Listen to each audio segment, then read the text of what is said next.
Ég heiti Friðrik Þórsson og verkefnastjóri fyrir Norðurslóðanet Íslands og einn af meðskipuleggjendum þessa fundar hérna á Akureyri sem fjallaði leit og björgun á norðurslóðum í breyttum tíma.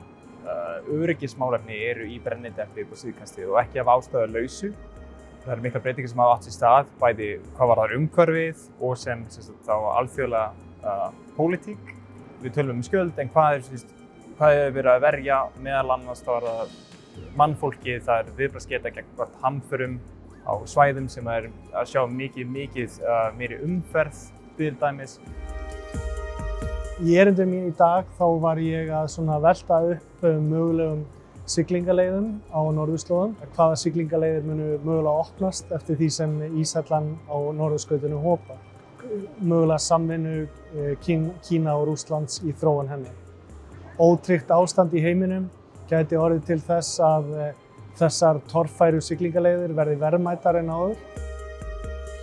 Og svo auðvitað eru allar þessar áskoranir, við svörum þeim með nýrri tækni sem voðalega áhugaverð og á algjörri fleygiferð. Og við höfum getað fengið þá að taka fyrir þessa málstofu til þess að vekja athygli að þessu. Við erum í dag að fjalla leit og björgun og öryggi og eftirlit á norðurslóðum, samstarf okkar við nágrannaríkin á þessu sviði og samstarf innanlands, hvaða áskoranir við erum að eiga við á þessu sviði og hvernig við leysum úr þeim málum. Og við fengum þá erindi frá ýmis helstu hagaðilum eða aðilum öryggis og leita björgunar hérna á Íslandi og á norðurslóðum.